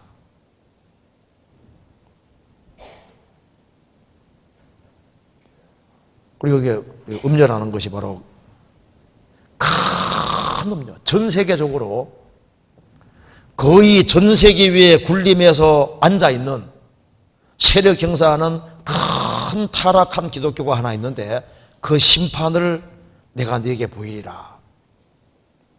2절에 땅의 임금들도 그로 더불어 음행하였고 땅의 정치가들, 대통령들도 그 음료로 더불어 짝짝꿍하고 땅에 거하는 자들도 세상 사람들도 그 음행, 정치와 종교가 결탁하는 것들 그런 것을 취했으니까 많이 먹었다, 좋아한다 그 말입니다.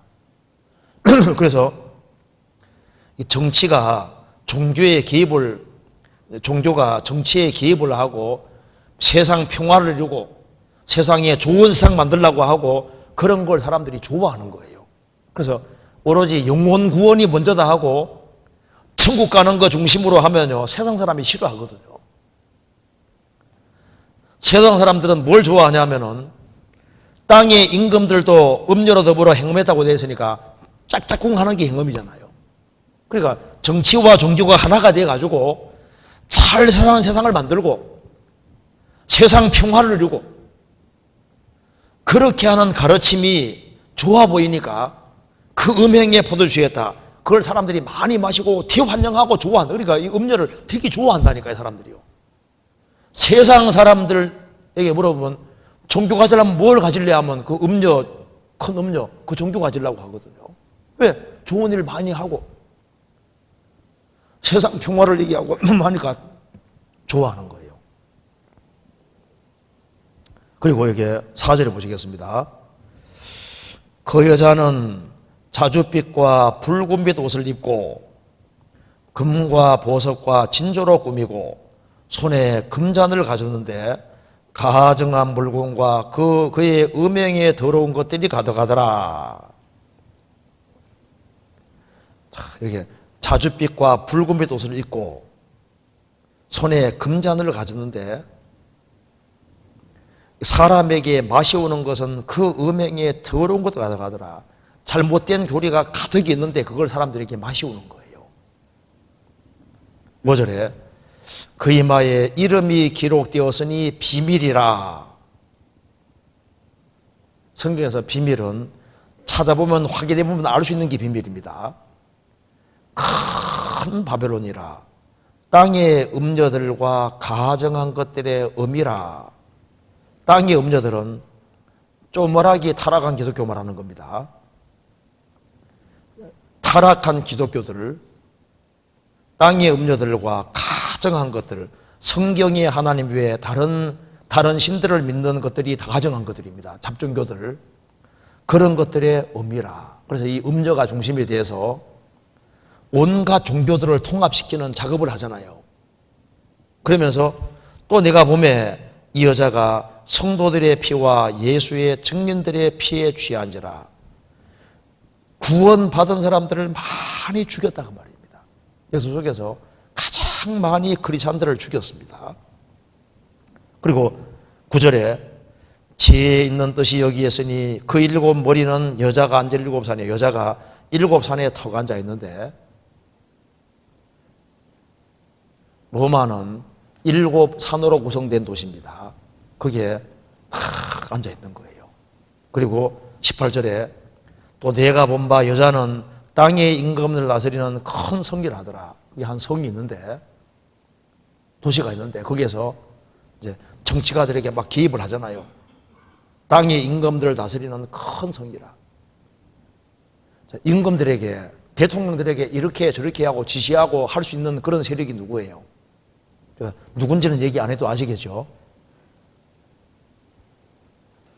요거는 타락한 한 큰 기독교를 말하는 거고, 그래서 이제 읽어보면 이제 성경 해석이 나오니까 알 수 있어요. 성경에서 거기에서 나오라고 얘기해요. 나오라고. 들어있지 말으라고 했지 않습니까? 18장 4절에 또 내가 들으니 하늘로서 다른 음성이 나서 가로되 내 백성아 거기에서 나와 그의 죄에 참여하지 말고 그의 받을 재앙들을 받지 말라. 구별되라. 그런데 여기에 구원받은 사람도 음녀가 될 수 있는지 알고 있습니다. 구원받은 사람은 정결한 처녀입니다. 정결한 처녀가 음녀가 될 수 없죠. 하나님의 아들 된 사람이 아들이 아니게 될 수가 없잖아요. 왕자인 사람이 거지 행세를 해도 속은 뭡니까? 왕자잖아요.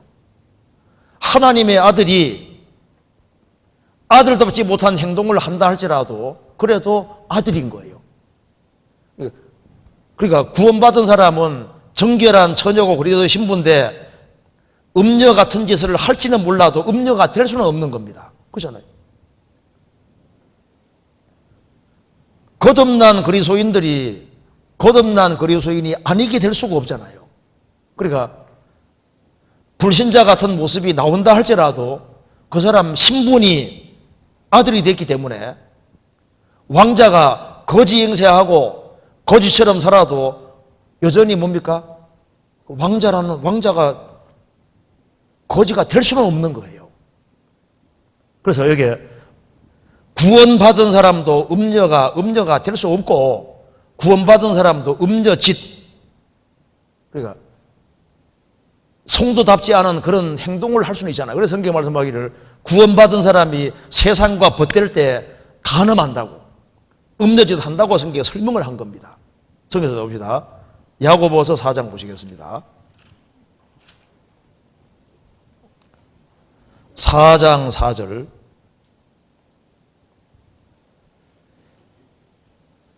간음하는 자들이여 세상과 벗된 것이 하나님의 원수임을 알지 못하느뇨. 그런즉 누구든지 세상과 벗이 되고자 하는 자는 스스로 하나님과 원수되게 하는 것이니라. 너희가 하나님이 우리 속에 거하게 하시는 성령이 시기하기까지 사모한다 하신 말씀을 헛된 줄로 생각하느뇨. 구원받은 사람이 세상을 사랑하면은 성령이 속에서 시기하신다. 시기하기까지 사모하신다. 그래서 세상과 작하면은 간음하는 여자들이요, 그래 음녀짓 한다 그 말입니다. 그렇다고 해서 음녀가 되는 게 아니잖아요. 이건 신분 문제니까. 너희가 빛되게 행동하면은 빛이 된다 하지 않았습니다. 너희는 세상에 빛이라, 빛이니까 빛을 비추라는 거예요. 너는 세상의 소금이니까 맛을 내라 그 말이거든요. 아들이니까 아들답게 행동하라 그 말인 거예요. 아들답지 못하게 행동한다 할지라도 아들이 아니게 되는 게 아니지 않습니까? 정결한 처녀가 음녀는 될 수 없는 거예요. 음녀 비슷한 짓은 할 수 있어도 음녀 자체는 될 수 없는 겁니다. 왜? 신분이 바뀐 거거든요. 이 말 이해되시죠? 그 다음에 여기에 가장 좋은 질문이 여기에 나와 있는 것 같아요. 제가 한번 읽어볼게요. 이 질문이 참 좋은 것 같아요. 한번 읽어보겠습니다. 교회 안에서 기쁨 가운데 신앙생활을 하고 있는 자매입니다. 그런데 가끔 주위 형제 자매님들이 나한테 조금 서운하게 하거나 내가 기대했던 것만큼 나에게 대해주지 않으면 실망감 때문에 힘들 때가 있습니다. 어떤 자매님과 교제를 했더니 사람을 의지하지 말고 하나님만 바라보라고 교제를 해주어서 마음이 풀리기는 했습니다. 그런데 형제자매 간에는 육신의 가족보다 친밀하게 지내고 서로 사랑하라는 것이라고 배웠는데 오직 하나님만 의지하고 하나님만 바라보면 형제자매랑은 일정한 거리를 두라는 것인지 헷갈릴 때가 있습니다. 신앙생활을 하는 가운데 형제자매들을 사랑하는 것과 오직 하나님만 의지하는 것이 어떻게 조화를 이룰 수 있을까요? 하는 질문입니다. 이게 참 좋은 질문이잖아요.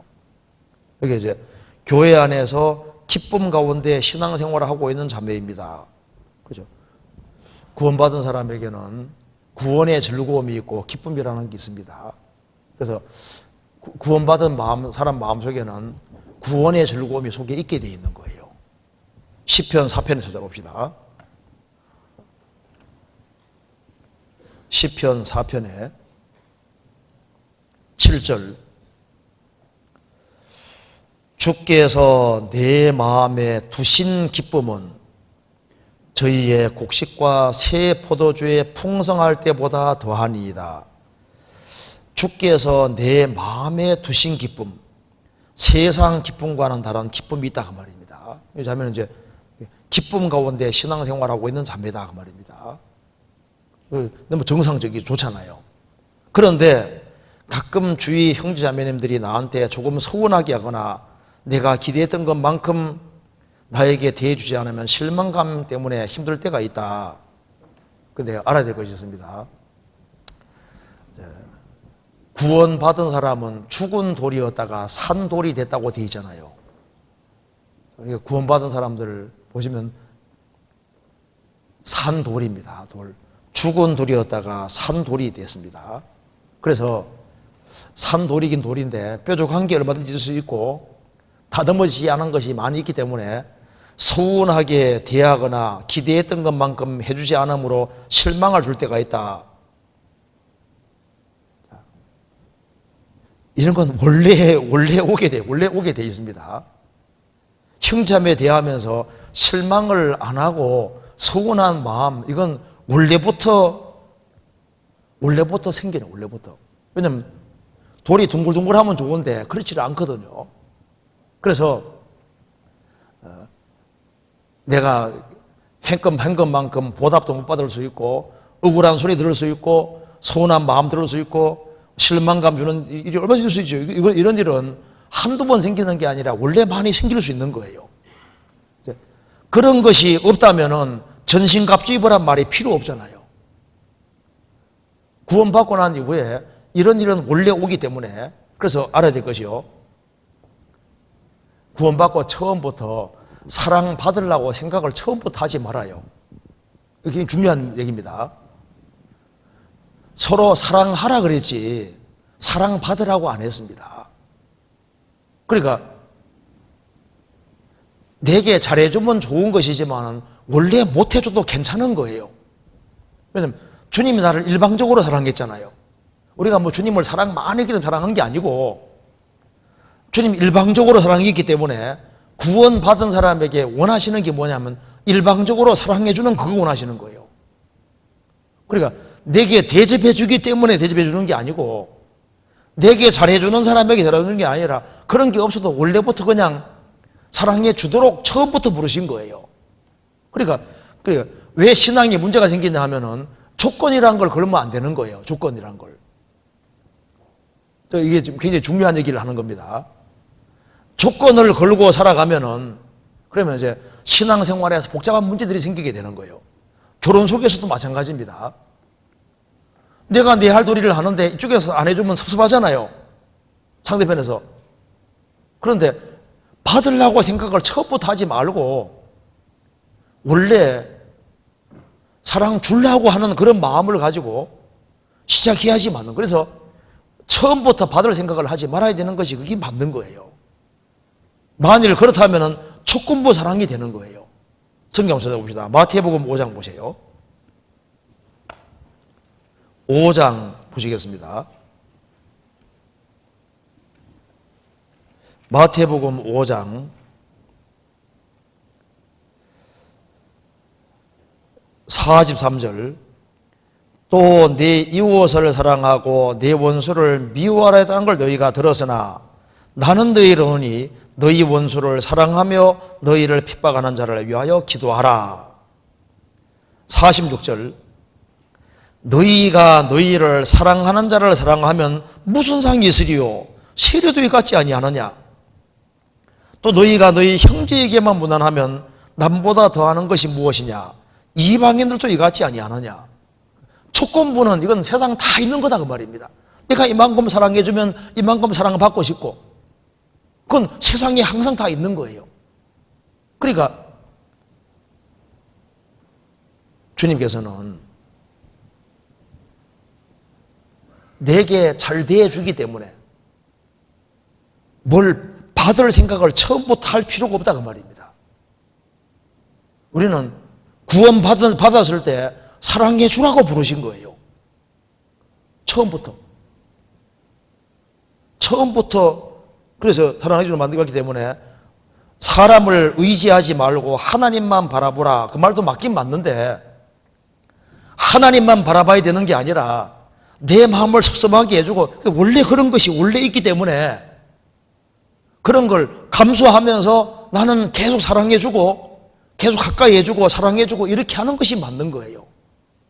그러니까 주님이 구원받은 사람에게는 일방적으로 의지하라고 말씀하신 거예요. 일방적으로. 그래서 날 사랑해주면 좋지만은 그렇지 않아도 항상 사랑해주라고 하신 겁니다. 그리고 그렇게 하는 가운데 사랑받으면 좋은 거고 안 받아도 할 수 없는 거예요.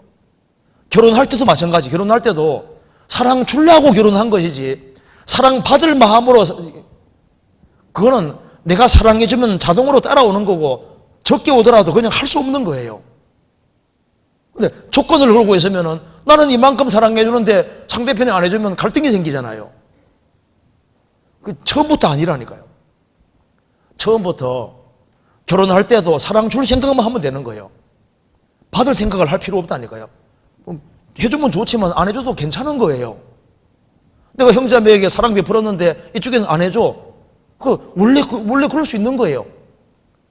그러니까 거기에 조건을 걸지 말아라 그 말입니다. 성경 찾아봅시다. 마태복음 6장 보세요. 이게 무슨 말일까요? 6장 3절에 너는 구제할 때 오른손에 하는 것을 왼손이 모르게 하여 내 구제함이 은밀하게 하라. 은밀한 중에 보시는 너의 아버지가 갚으시리라. 오른손에 하는 것을 왼손이 모를 수 없잖아요. 이게 무슨 말일까요? 해놓고도 했다고 생각하지 마라 그 말인 거예요. 마땅히 할 일을 하는 거니까 마땅히 할 일을 했다고 생각하면 오른손이 하는 걸 왼손이 모르게 하는 길이 뭘까요? 원래 할 걸 하는 거예요. 그래야만 오른손이 하는 것을 왼손이 모르게 하는 게 되는 겁니다. 원래 해야 될 건 하는 거예요. 누가복음 17장 보시겠습니다. 누가복음 17장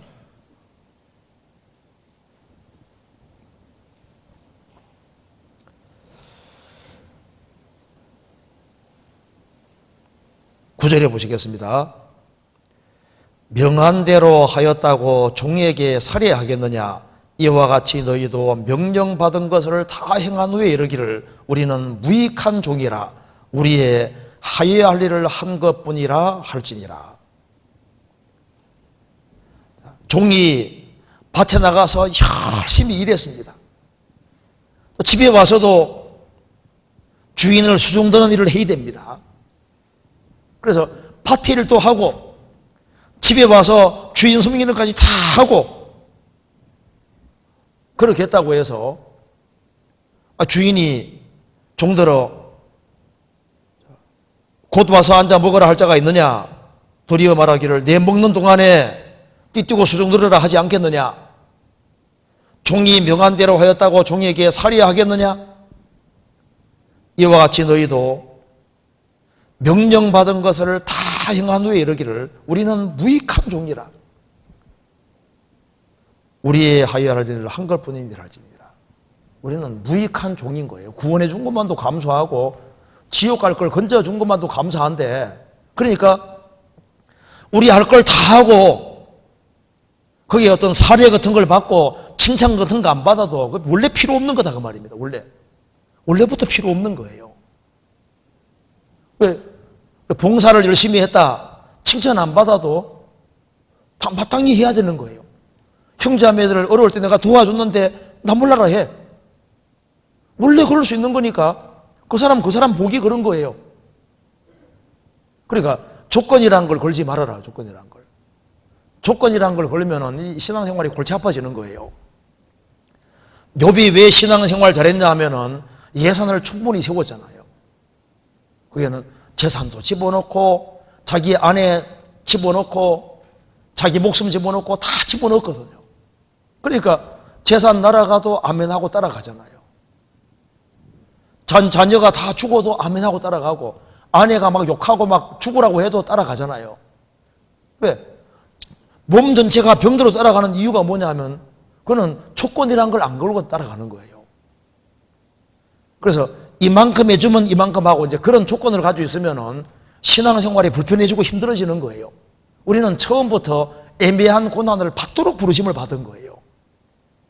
구원받고 신앙생활 하면서 그 애매한 고난을 받고, 그리고 이제 억울한 소리도 듣고, 그 원래부터. 요건 원래부터 듣게 돼 있고, 그런 건 처음부터 듣는 거로 생각을 해야 되는 겁니다. 그래서 내게 잘해주든 못해주든 관계없이 조건이라는 걸 안 그래야만 우리 할 걸 꾸준히 할 수 있는 거예요. 그러니까 주님께 의지해야 된다, 그 말도 맞는 얘기고, 그리고 나를 섭섭하게 하든 말든 관계없이 조건이라는 걸 안 걸고 우리는 원래부터 해야 될 걸 하는 거니까 꾸준히 그냥 하면요, 선을 행하는 가운데 사랑을 받도록 돼 있는 거예요. 저절로. 이웃 사람에게 사랑을 베풀고 하면은 시간 지나가면은 사랑을 받도록 돼 있는 겁니다. 저절로. 빌레몬서 한번 보시겠습니다. 빌레몬 1장 보시겠습니다. 1장 1절 그리스도 예수를 위하여 갇힌 자 된 바울과 및 형제 디모데는 우리의 사랑을 받는 자요 동력자인 빌레몬과 및 자매 아비아와 및 우리와 함께 권사된 아키포와 내 집에 있는 교회에 편지하노니, 이 말씀 보면은 우리의 사랑을 받는 빌레몬을 우리의 사랑을 받는 자라고 했습니다. 빌레몬 한 사람을 위해서 빌레몬서가 쓰여졌잖아요. 우리의 사랑을 받는 자, 한 사람에게 사랑받는 게 아니라 우리의 공동체 안에서 사랑을 받는 사람이 있습니다. 왜 그가 그렇게 사랑을 받았을까요? 그는 바울의 동력자이기도 했습니다.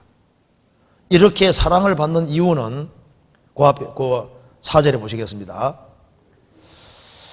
내가 항상 내 하나님께 감사하고 기도할 때 너를 말하면 주 예수와 및 모든 성도에 대한 내 사랑과 믿음이 있음을 들음이니, 주 예수와 및 모든 성도에 대한 내 사랑과 믿음이 있음을 들음이니, 그는 믿음과 사랑이 있었습니다. 모든 성도에 대한 사랑. 그러니까 주님께 받은 사랑으로 적극적으로 사랑을 베푸는 거예요. 그러니까 사랑해 주니까 우리의 사랑받는 자가 되는 거잖아요. 그렇죠? 그리고 6절에 이로써 내 믿음의 교제가 우리 가운데 있는 선을 알게 하고 그리스도께 미치도록 역사하느니라. 믿음의 교제가, 이 교제해주는 사람 중에 믿음의 교제해주는 사람이 있거든요. 그래서 어떤 사람하고 교제하면은 신앙이 좋아져. 그리스도께 미치도록, 그리스도를 생각나도록 만들거든요. 근데 믿음과 사랑이 있는 사람은 성도를 세우는 쪽으로 이렇게 교제해 주는데, 어떤 교제는 교제했다 하면 신앙이 안 망가지거든요. 어떤 사람하고 교제하면 믿음이 무너져 버려요. 이 빌레몬과 교제하면은 우리 가운데 있는 선을 알게 하고 그리스도께 미치도록, 그리스도를 닮아가도록 역사하는 겁니다. 7절에 형제여 성도들의 마음이 너로 말미암아 평안함을 얻었으니 내가 너의 사랑으로 많은 기쁨과 위로를 얻었노라. 성도들의 마음이 너로 말미암아 평안함을 얻었다. 그래, 위로와 기쁨을 주는 사람이잖아요. 그리고 이 사람의 종 오네시모로가 노예로 있다가 도망갔는데 바울사도 통해서 구원을 받았습니다. 그런데 빌레몬이 기꺼이 자기 종이 도망갔지만은 이 사람이 구원받았을 때 기꺼이 용서했습니다. 저는 기록에 보면은 이 빌레몬의 종 오네시모로가 나중에 주교가 됩니다. 교회 감독이 되거든요. 그래서 용서할 수 있는 사람이었습니다. 그래서 여기 이제 우리 신앙생활하는 가운데서 사랑을 베풀어 주지만은 천년 보답 같은 게 안 오고 그런 게 올 수 있는데, 그 처음부터 오는 거예요. 그래서 우리는 구원받았을 때 애매한 고난을 처음부터 받고 싫은 소리 듣고 교회 안에서도 육신적인 모습이 많이 있기 때문에 처음부터 애매히 고난을 받아도 애매히 고난을 원래 받도록 되어 있고 상처를 받도록 부르심 받은 거예요. 그런 속에서도 끝까지 사랑해주고 참아내고 그렇게 하도록 부르심 받은 것이기 때문에 원래부터 그렇다는 걸 생각을 해야 되는 겁니다. 그래야만 형제자매 대할 때 하나도 문제를 안 삼을 수 있는 거예요. 문제가 될 필요가 없는 겁니다. 산돌이고 원래 인간은 원래 본성이 인색할 수 있고 원래 그럴 수 있는 거예요. 그래서 내게 막 무조건 잘해준다고 해서 그 사람 좀 좋은 사람이 아닐 수도 있습니다. 내게 아주 인색하게 굴고 나에 대해서 있지 않습니까? 차갑게 대하는 것처럼 보이고 내가 사랑 베풀어도 전혀 반응이 없는 사람들, 그런 사람이 더 진국일 수도 있는 거예요. 내가 잘해주면 내게 더 너무 잘해주고 이렇게 하는 사람 즉각 반응이 온다고 해서 꼭 잘하는 게 아닙니다. 그러니까 내게 너무 잘해줘도 너무 좋아하지도 말고 못해준다고 너무 문제 삼지도 말고 원래 인간은 그런구나 생각하고 있지 않습니까? 하나님 앞에서 내가 할 걸 찾아서 내 할 것만 꾸준히 하고 사랑 베풀어 주는 거예요. 이제 그렇게 해야지 이게 맞는 거다 그 말입니다. 그래서 우리는 무익한 종이다 그 생각이 잊지 말아야 되겠습니다. 근데 제가 생각할 때는 이 질문이 참 좋은 질문 같아요. 그래서 주님께 의지하기 때문에 끝까지 사랑해야 되는 것이 맞는 겁니다. 그리고 그런 마음에 아주 확실하게 예산을 세우고 그런 처음부터 그런 태도 가지고 결혼하면서도 그 태도 가지고 해야 되거든요. 자꾸 조건 걸지 말아요. 왜 우리 남편은 내게 이렇게밖에 안 해줄까? 원래 그런 거. 아니, 월급을 전혀 안 가도 주는 남편도 있고 별남편 다 있는데 왜 그걸 문제 삼아요? 그렇잖아요. 그렇게 생각하면 되겠습니다. 네, 같이 기도하시겠습니다. 자비로우신 우리 아버지 하나님 감사합니다. 저희들을 주의 보배로운 피로 구원해 주신 것을 감사합니다. 오늘 저녁에 있을 집회에도 함께해 주시고 도와주시옵소서. 그리고 저희들 마음을 일깨워 주시고 신앙생활에서 승리할 수 있도록 더욱 역사해 주옵소서. 주 예수 그리스도 이름으로 기도하옵나이다. 아멘.